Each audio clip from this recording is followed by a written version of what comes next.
तीर्थंकर अरहंत प्रभु वीतराग भगवान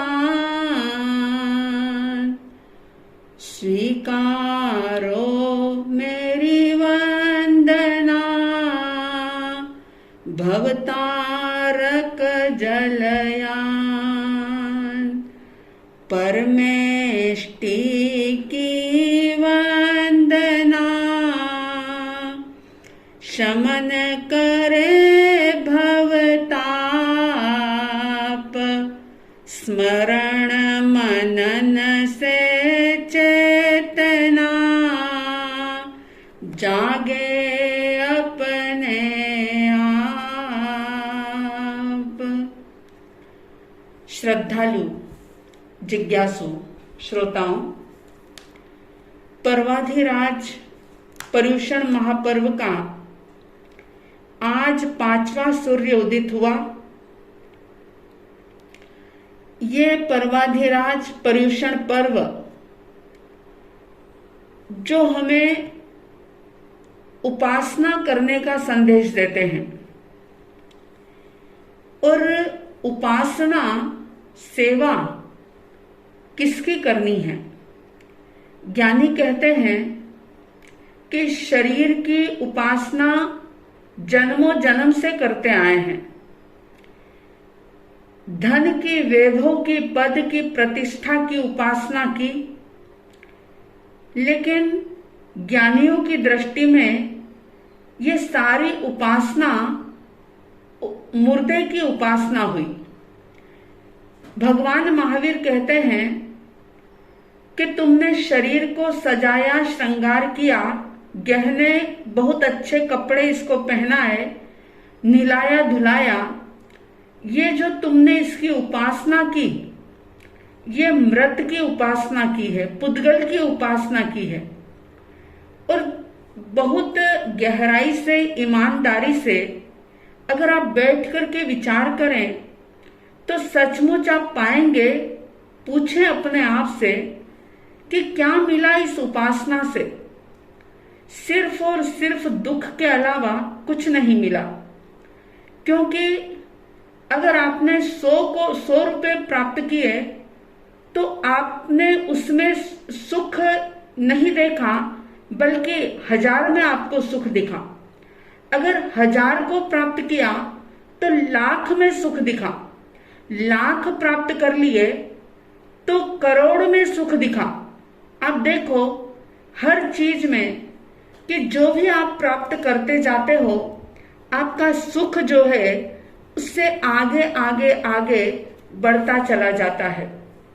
ये जीवन से संबंधित पर्व हमें जागरण का संदेश दे रहा है और कह रहा है कि आत्मा की उपासना करो। इस पर्व में अगर आत्मा की उपासना नहीं की तो हम कोरे रह जाएंगे।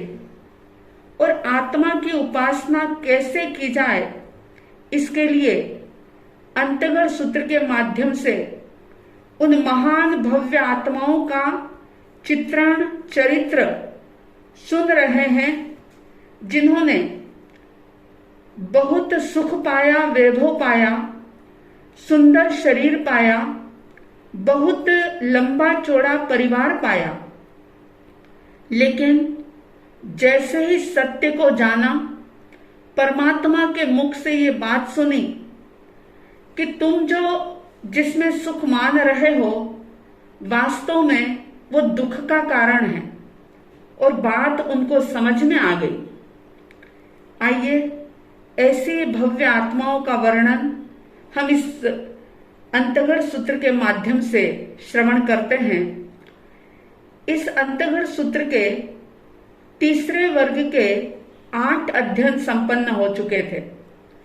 अब इसी तीसरे वर्ग का 9वां अध्ययन, जिसमें शास्त्रकार कह रहे हैं कि वही द्वारिका नगरी जिसमें बलदेव राजा धारिणी रानी रहते थे, उनका सुमुख नाम का पुत्र था और उसकी 50 कन्याओं के साथ शादी हुई थी।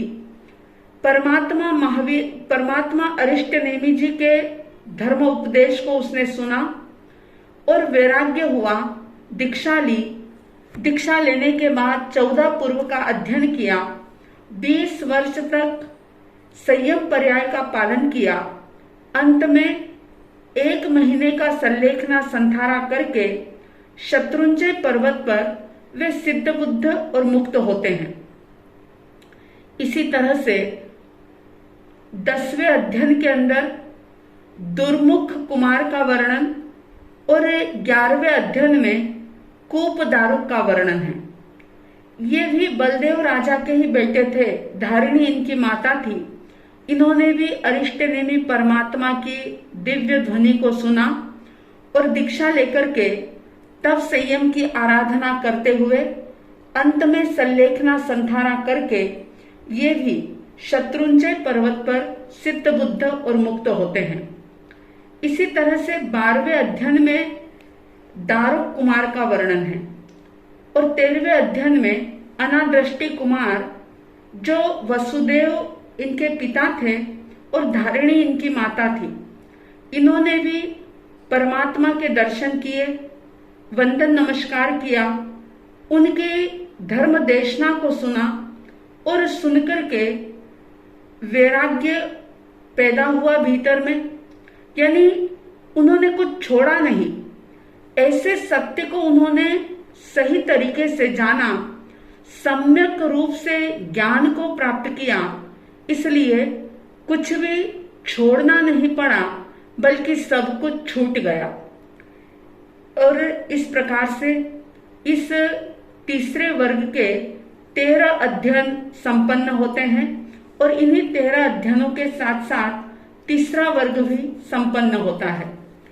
चौथे वर्ग के अंदर सुधर्मा स्वामी जी फरमाते हैं, जम्बो स्वामी जी के पूछने पर कि इस चौथे अध्ययन में, पहले अध्ययन के अंदर चौथे वर्ग के 10 अध्ययन हैं और इस 10 अध्ययन में पहला अध्ययन जो है, जो जाली कुमार के नाम से बताया गया, जाली, मयाली, उव्याली, पुरुष सेन, वारी सेन, प्रद्युम्न, शांब, अनिरुद्ध, सत्यनेमी और दृढ़नेमी, ऐसे 10 कुमारों का वर्णन इसके अंदर किया गया है।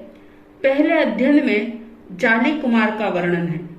जाली कुमार जो वसुदेव राजा के बेटे, धारिणी इनकी माता थी, इन्होंने भी परमात्मा की वाणी को सुना, दीक्षा ली, 12 अंग का अध्ययन किया, 16 वर्ष तक संयम पर्याय का पालन किया और अंत में शत्रुंजय पर्वत पर संलेखना संथारा करके वे सिद्ध बुद्ध और मुक्त होते हैं। इसी तरह से मयाली, उव्याली, पुरुष सेन, वारी सेन, इनका भी वर्णन है। ये सब वसुदेव के पुत्र थे, धारिणी इनकी माता थी। इन्होंने भी अरिष्टनेमि परमात्मा की वाणी को सुना, सत्य को जाना, संयम अंगीकार किया और तब संयम की साधना आराधना से, यानी कि सम्यक दर्शन, ज्ञान, चरित्र और का मार्ग अपनाया, यानी मोक्ष के मार्ग पर आगे बढ़े और अंत में शत्रुंजय पर्वत पर संलेखना संथारा करके सिद्ध बुद्ध और मुक्त होते हैं। छठे अध्ययन के अंदर प्रद्युम्न कुमार का वर्णन है। इनके पिता जो थे वे श्री कृष्ण वासुदेव थे और रुक्मणी के ये बेटे थे। सातवें अध्ययन में शांब कुमार का वर्णन, ये कृष्ण जी के बेटे जाम्बवती इनकी माता थी। 8वें अध्ययन में अनिरुद्ध कुमार का वर्णन है, ये भी श्री कृष्ण जी के बेटे थे और इसी तरह से प्रद्युम्न कुमार जो थे इनके पिता थे और वेदर्भी इनकी माता थी। 9वें अध्ययन के अंदर सत्यनेमी और दृढ़नेमी का वर्णन 10वें अध्ययन में, ये समुद्र विजय जी इनके पिता थे, शिवा इनकी माता थी।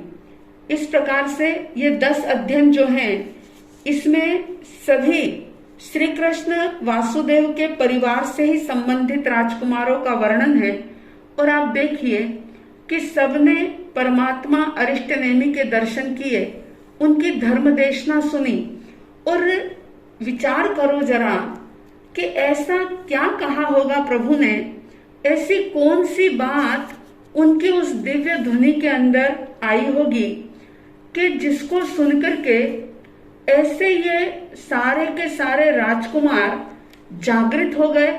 और न केवल जागृत हुए, उन्होंने सभी प्रकार की सुख सुविधाओं को छोड़ दिया, क्योंकि वो जान गए थे कि इन सांसारिक सुखों के अंदर, सांसारिक साधनों के अंदर सुख का सिर्फ आभास है, इसमें सुख है नहीं। सुख मान लिया है, लेकिन जैसे जैसे व्यक्ति उन सुख के साधनों को प्राप्त करता चला जाता है, वैसे वैसे उसका सुख जो है वो और आगे बढ़ता चला जाता है। सोचे जरा क्या देशना दी होगी प्रभु अरिष्टनेमि जी ने। और इन राजकुमारों के पास ऐसी सुख सुविधाएं थी, ऐसा वैभव था, इतना ऐश्वर्य था कि साधारण लोगों की बात नहीं।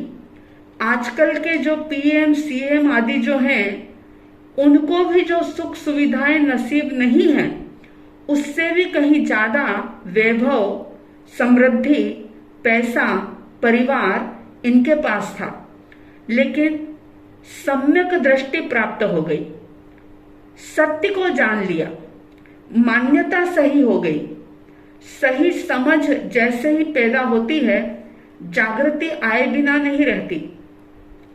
परमात्मा ने इन सभी को एक संदेश दिया था कि भव्य आत्मन, ध्यान से सुनिएगा आप, क्योंकि जो परमात्मा ने संदेश दिया, उपदेश दिया, वो सिर्फ उन राजकुमारों के लिए ही नहीं था, बल्कि आपके हमारे सबके लिए, अपनी आत्म जागृति के लिए ये संदेश बहुत ही महत्वपूर्ण है।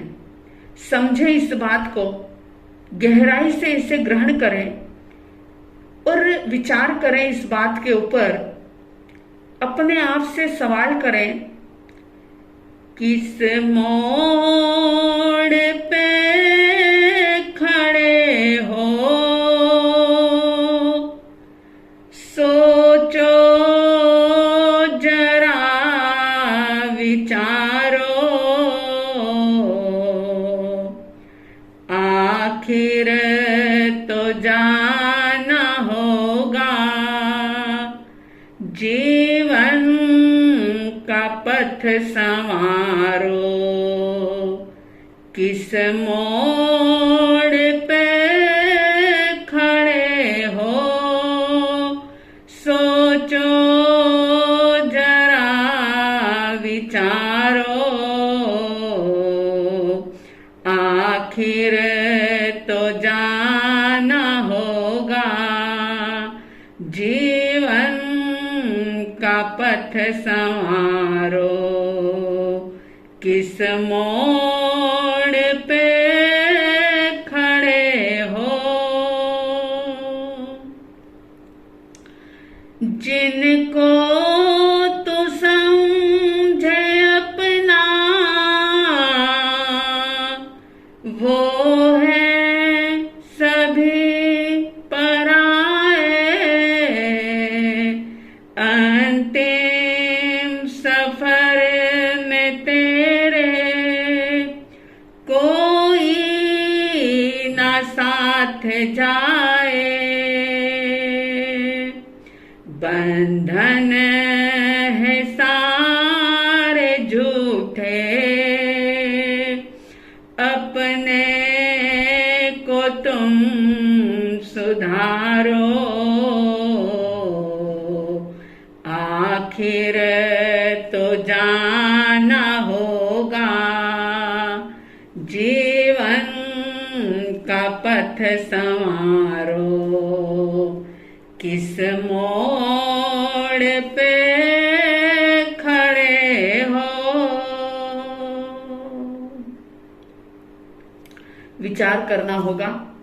सिर्फ परंपरा के रूप में इस पर्युषण पर्व को मना लेंगे तो कुछ हासिल नहीं हो पाएगा। थोड़ा भीतर में परिवर्तन आए, थोड़ी सी हमारी दृष्टि बदले, थोड़े हमारे विकारों पर, कषायों पर हम विजय प्राप्त कर सकें। अगर ऐसा किया तो सचमुच इस शास्त्र को सुनना भी सार्थक होगा और पर्व पर्युषण मनाना भी सफल होगा। तो आइए अब 5वां वर्ग प्रारंभ होता है। 5वें वर्ग के अंदर सुधर्मा स्वामी जी जम्बू स्वामी जी के पूछने पर फरमाते हैं कि हे जम्बू, इस 5वें वर्ग में परमात्मा प्रभु महावीर स्वामी जी ने 10 अध्ययन फरमाए हैं और इन 10 अध्यायों का नाम श्री कृष्ण वासुदेव की रानियां और उनकी बहुओं के नाम से रखा गया है। पुत्र वधुओं के नाम से ही ये अध्ययन है। 10 अध्ययनों में पद्मावती, गौरी, गांधारी, लक्ष्मणा, सुसीमा, जाम्बवती, सत्यभामा, रुक्मणी, मूल श्री और मूल दत्ता, इस प्रकार से ये 10 रानियों का वर्णन इस 5वें वर्ग के अंदर बताया है। आगे सुधर्मा स्वामी जी कहते हैं कि उस काल, उस समय में द्वारिका नाम की नगरी थी जहां कृष्ण वासुदेव राज कर रहे थे और उनकी रानी का नाम पद्मावती था। पद्मावती रानी जो बहुत ही सुकोमल थी, बहुत ब्यूटीफुल थी, सुंदर थी। और उस समय में अरिष्टनेमी परमात्मा विचरण करते हुए उस द्वारिका नगरी के अंदर पधारते हैं। भगवान के आगमन की सूचना श्री कृष्ण वासुदेव ने सुनी तो वे परमात्मा के दर्शन करने के लिए जाते हैं, वंदन नमस्कार करते हैं और परमात्मा के सामने उनकी पर्युपासना करने के लिए बैठ जाते हैं। इसी तरह से भगवान के आगमन का समाचार श्री कृष्ण की रानी पद्मावती ने भी सुना और सुनकर के बड़ी हर्षित होती है, रोम रोम पुलकित हो जाता है, प्रसन्न हो जाता है। और पद्मावती रानी भी अपने धर्म रथ पर सवार होकर के भगवान के दर्शन करने के लिए जाती है। जब परमात्मा ने देखा कि श्री कृष्ण वासुदेव, पद्मावती रानी और भी अन्य अनेकों लोग उनके सामने मौजूद हैं, तो उन्होंने उन सभी को आत्म धर्म का संदेश दिया और ये बात कही कि इस दुनिया के अंदर व्यक्ति मोह माया के दलदल में फंसता ही चला जाता है, कभी उसकी इच्छाएं पूरी नहीं होती और मात्र इस क्षणिक जीवन के क्षणिक भोगों को पाने के लिए वो बहुत सारे पाप कर्मों का बंध करके अपनी आत्मा को भारी बना लेता है। लेकिन वो भूल जाता है कि जो मैं बो रहा हूं वही तो मुझे काटना पड़ेगा, जो कर्म में बांध रहा हूं उसका फल मुझे भोगना पड़ेगा। कहा परमात्मा ने, आकंठ डूबा जाए मोह माया के दल दल में, जो बो रहा है हंस हंस पाएगा वो फसल में। आत्म को शुद्ध करना, पापों को तुम हटा लो, आखिर तो जाना होगा जीवन का पथ संवारो, किस मोड़ पे खड़े हो। जो भी श्रोता लोग थे वो परमात्मा की वाणी को सुनकर के वापिस अपने अपने घर लौट जाते हैं। और इसके बाद क्या होता है कि श्री कृष्ण वासुदेव जो भगवान को वंदन करते हैं, नमस्कार करते हैं और प्रभु से एक सवाल पूछते हैं कि भगवान, ये 12 योजन लंबी और 9 योजन चौड़ी यानी लगभग 156 किलोमीटर लंबी चौड़ी ऐसी ये साक्षात देवलोक के समान सुंदर द्वारिका नगरी जो है, इसका विनाश किस कारण से होगा। देखिए, श्री कृष्ण जी को ये बात पता थी कि द्वारिका नगरी चाहे कितनी भी खूबसूरत हो, लेकिन आखिर ये नष्ट होगी। क्या ये विचार आप लोग कभी कर पाते हैं कि हमारा शरीर चाहे कितना भी सुंदर हो, हृष्ट पुष्ट हो, लेकिन ये जर्जरित होगा। मकान चाहे कितना भी सुंदर बनवा लें, लेकिन आखिर वो पुराना होगा। गाड़ी चाहे 50 लाख की, 1 करोड़ की, चाहे 50 करोड़ की भी ले लें, लेकिन वो पुरानी होगी, वो नष्ट होगी, उसका वियोग होगा। अगर ये बात व्यक्ति समझ ले तो फिर किसी भी चीज के वियोग से उसे परेशानी नहीं होगी। श्री कृष्ण वासुदेव ये बात जानते थे, इसलिए उन्होंने बड़ा ही अच्छा सवाल प्रभु से पूछा। तब प्रभु ने जवाब दिया कि द्वारिका नगरी का विनाश जो है वो 3 निमित्तों से होगा।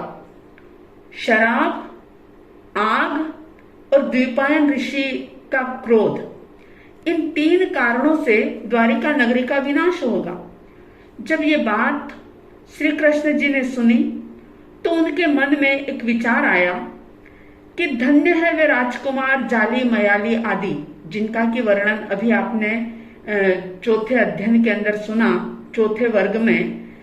उसके बारे में श्री कृष्ण जी को विचार आता है कि मेरे भाई बंधु आदि, मेरे पुत्र आदि जो धन्य है कि उन्होंने ये द्वारिका नगरी के विनाश के पहले ही अपनी सारी संपत्ति अपने स्वजनों को, पारिवारिक जनों को, याचकों को, जरूरतमंदों को दे दी और परमात्मा के पास मुंडित होकर के प्रवर्जित हो गए, दीक्षित हो गए। मैं कैसा अधन्य हूं, मैं कैसा अपने राज्य में, अपने अंतःपुर में मनुष्य संबंधी काम भोगों के अंदर कितना फंसा हुआ हूं मैं, कि मैं इनसे मुक्त होकर के प्रभु के पास दीक्षा नहीं ले सकता। ऐसा सोच करके वे चिंतित होते हैं, यानी अपने आप के प्रति उनके मन में एक ग्लानि का भाव पैदा होता है, आर्त ध्यान होता है उनके विचारों में। परमात्मा जो कि घट घट के अंतर्यामी थे, सर्वज्ञ थे, वीतराग थे, वे श्री कृष्ण जी के मन की बात को जानते हैं और उनसे कहते हैं कि क्या आपके मन में ऐसा विचार आ रहा है कि मैं अकृत पुण्य हूं, मेरा इतना पुण्य नहीं है, मैं भोगों में आसक्त हूं, मैं दीक्षा नहीं ले सकता। तब श्री कृष्ण कहते हैं कि भगवान, आप तो सर्वज्ञ हैं, आपसे क्या कुछ छुपा हो सकता है? कभी नहीं। आप जो कह रहे हैं ये बात बिल्कुल सत्य है। तब परमात्मा एक बहुत बड़े सत्य का उद्घाटन करते हैं।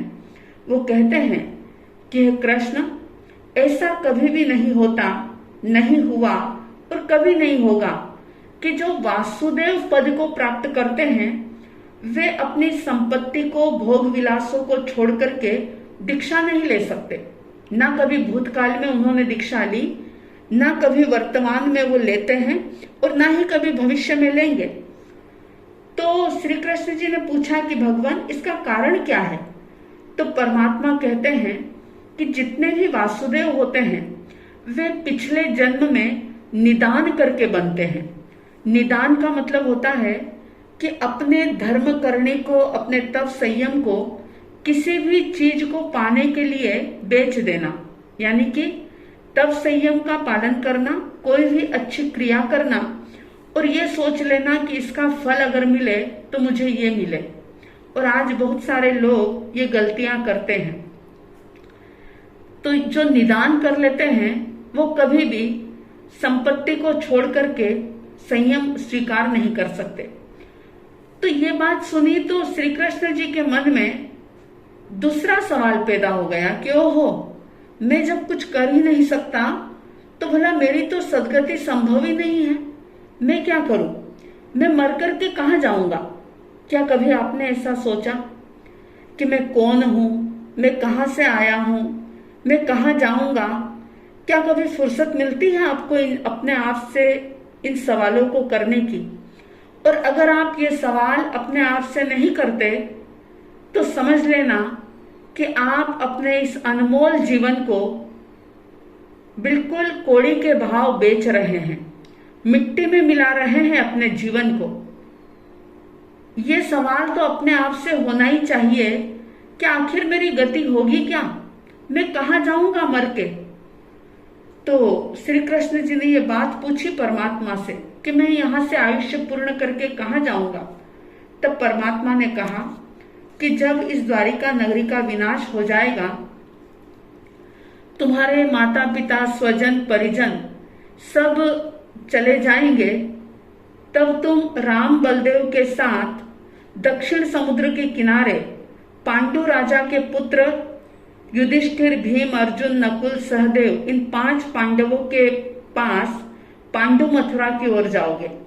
और उधर जाते हुए तुम आराम करने के लिए, विश्राम करने के लिए एक कोशाम्ब वृक्ष के वन में, एक बहुत बड़े विशाल वट वृक्ष के नीचे पृथ्वी शिला पट्ट पर पीतांबर से अपने शरीर को ढक करके सो जाओगे।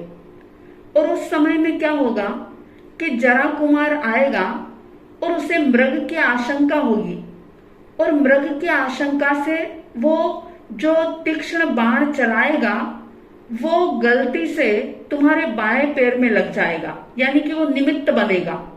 और इस प्रकार से बाण से विद्ध होकर के तुम काल के समय में काल करोगे, यानी मृत्यु के समय में तुम्हारी मृत्यु होगी, और तुम वालुका प्रभा नाम की तीसरी पृथ्वी में उत्पन्न होोगे। भगवान के मुख से अपने आगामी भव की जब बात सुनी तो श्री कृष्ण आर्त ध्यान करने लगे। स्वाभाविक था, तीसरी पृथ्वी की वालुका प्रभा नाम की बात को सुनकर के व्यक्ति कांप जाता है, भयभीत हो जाता है। और श्री कृष्ण भी आर्त ध्यान करते हैं कि ओहो, मेरी ऐसी दुर्गति होगी। तब प्रभु कहते हैं कि कृष्ण, तुम आर्त ध्यान मत करो, तुम तीसरी पृथ्वी से निकल करके आने वाले उत्सर्पणी काल में इसी जम्बूद्वीप में भरत क्षेत्र में तुम पुंड्रजन पद के शतद्वार नगर में अमम नाम के 12वें तीर्थंकर बनोगे। और वहां पर बहुत वर्षों तक तुम केवल पर्याय का पालन करोगे और सिद्ध बुद्ध और मुक्त हो जाओगे, यानी मुक्ति को प्राप्त करोगे। जैसे ही परमात्मा के मुख से अपने भविष्य की बात सुनी तो श्री कृष्ण बड़े ही प्रसन्न हो गए, हर्ष से भर गए, अपनी भुजा ठोकने लगे, हर्षावेश में जोर जोर से शब्द करने लगे। बात ही कुछ ऐसी थी। और उन्होंने 3 चरण पीछे हट करके सिंहनाद किया, फिर भगवान को वंदन नमस्कार किया और अपने हस्ती रत्न पर चढ़े द्वारिका नगरी के मध्य होते हुए अपने भवन में पहुंच गए। हाथी से उतरते हैं और एक जो विशेष स्थान बना हुआ था जिसको कि उपस्थानशाला कहते हैं, जहां उनका सिंहासन था, वहां पर आते हैं, अपने राजसेवकों को बुलाते हैं और बुला करके एक आज्ञा देते हैं। अब देखो, अगर आपको कोई साधारण ज्योतिष भी ये बात कह दे कि हाँ, आने वाले टाइम में निश्चित रूप से तुम भारत के प्रधानमंत्री बनने वाले हो, सच बताना, ये भविष्यवाणी सुनकर के आप क्या करोगे? आप पुरुषार्थ करना छोड़ दोगे।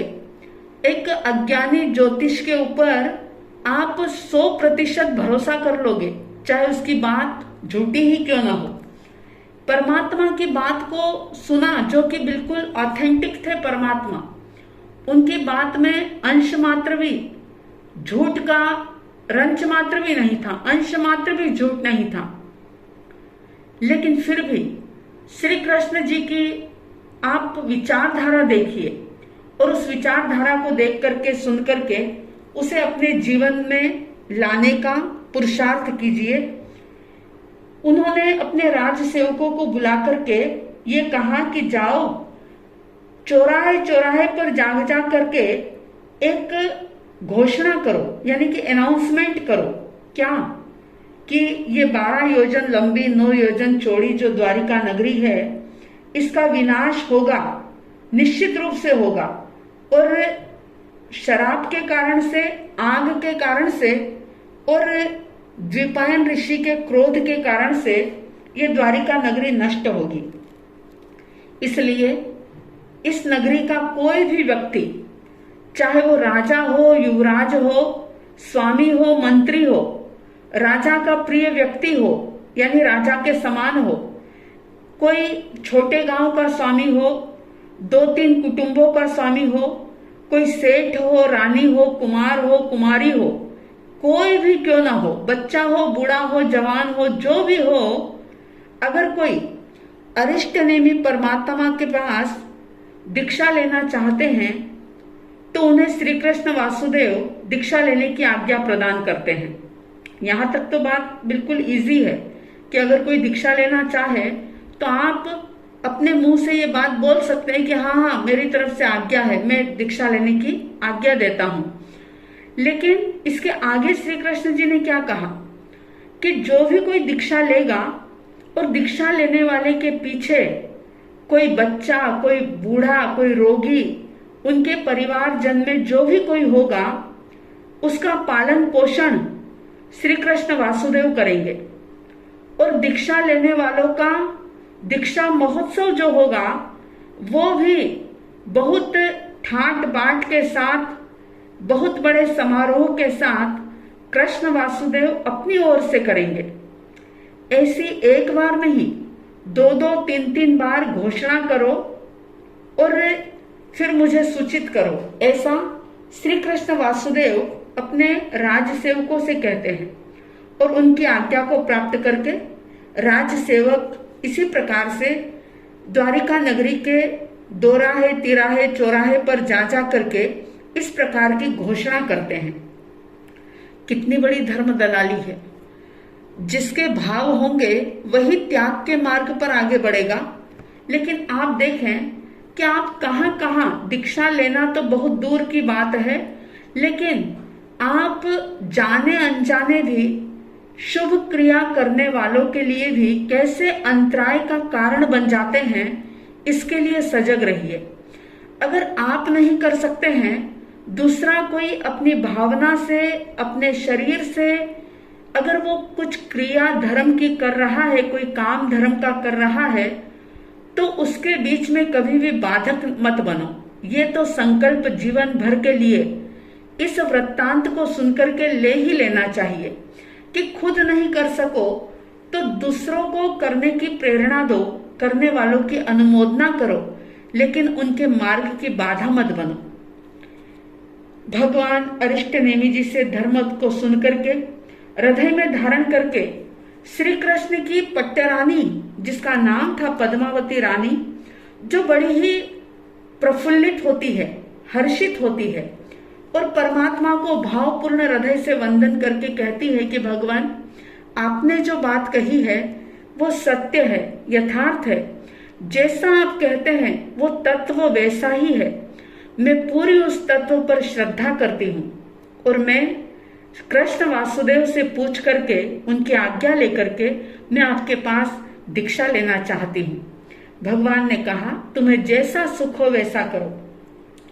पद्मावती रानी श्री कृष्ण वासुदेव के सामने आती है और हाथ जोड़ करके निवेदन करती है कि मैं दीक्षा लेना चाहती हूँ, मुझे आज्ञा प्रदान करो। देखिए, महापुरुष जो होते हैं उनके खुद के तोलने के बाट और दूसरों को तोलने के बाट में फर्क नहीं होता, वे दोनों को एक ही बाट से तोलते हैं। अब यहाँ पर प्रसंग कैसा है कि खुद श्री कृष्ण की पट्टरानी और शास्त्र के मूल में ये बात आई कि पद्मावती रानी श्री कृष्ण को बहुत प्रिय थी, बहुत ही इष्ट थी, बहुत ज्यादा उनके दिल में बसी हुई थी। लेकिन वो रानी उनसे दीक्षा की आज्ञा मांग रही है। उन्होंने उसे इनकार नहीं किया, बल्कि ये कहा कि तुमको जैसा ठीक लगे वैसा करो। बहुत धूमधाम के साथ स्वयं श्री कृष्ण वासुदेव पद्मावती रानी की दीक्षा की तैयारी करते हैं और दीक्षा का महोत्सव प्रारंभ होता है। कहते हैं कि उस जमाने में ऐसी पालकी बनवाई गई जिसको कि 1000 पुरुष उठा सके। ऐसी पालकी में पद्मावती रानी को बिठाया और जहां सहस्राम्र उद्यान था, जहां परमात्मा विराजमान थे, वहां पर वो पालकी आती है और पद्मावती जो रानी थी वो उस पालकी से नीचे उतरती है। श्री कृष्ण वासुदेव पद्मावती को अपने साथ ला करके परमात्मा से 2 बार 3 बार इस प्रकार से निवेदन करते हैं कि भगवान, ये मेरी पतिरानी है जो मेरे लिए बहुत प्रिय है, मनोज्ञ है और मेरे मन को पढ़ने वाली है, यानी कि मेरे मन के अनुकूल कार्य करने वाली है, बहुत सुंदर है और ये मेरे जीवन में अपने श्वास की तरह प्रिय है। ये मेरे हृदय को आनंदित करने वाली है। ये बहुत ही दुर्लभ, यानी कि बहुत पुण्य से प्राप्त हो ऐसी ये मेरी रानी है। मैं इसे आपको शिष्या के रूप में इसकी भिक्षा दे रहा हूं। और परमात्मा से वो प्रार्थना करते हैं कि मेरी इस भिक्षा को आप स्वीकार करें। प्रभु कहते हैं तुम्हें जैसा सुख हो वैसा करो। इसके बाद पद्मावती रानी स्वयं अपने शरीर के सभी आभूषण आदि उतारती है, अपने ही हाथों से पंचमुष्टि लोच करती है और अरिष्टनेमि परमात्मा से कहती है कि मुझे इस दुख समूह से छुटकारा पाने के लिए आप प्रवर्जित कीजिए, यानी कि चरित्र धर्म में मुझे प्रतिष्ठित कीजिए। तब अरिष्टनेमि ने पद्मावती देवी को प्रवर्जित किया, मुंडित किया और उन्होंने उनकी जो यक्षिणी आर्या थी उनको शिष्या के रूप में दे दिया। यक्षिणी आर्या ने पद्मावती देवी को प्रवर्जित किया और फिर संयम क्रिया में सावधान रहने की शिक्षा देते हुए कहा कि हे पद्मावती, तुम संयम में सदा सावधान रहना। पद्मावती रानी, पद्मावती जो अब साध्वी महासाध्वी बन चुकी थी, जो यक्षिणी आर्या की आदेश के अनुसार, उनकी आज्ञा के अनुसार संयम का पालन करती है, 5 समिति 3 गुप्ती से युक्त होती है और अपने जीवन में सामायिक आदि 11 अंगों का अध्ययन करके बहुत से उपवास, बेला, तेला, चोला, पचोला, 15-15 दिन, महीने महीने तक की विविध प्रकार की तपश्चर्या करती है।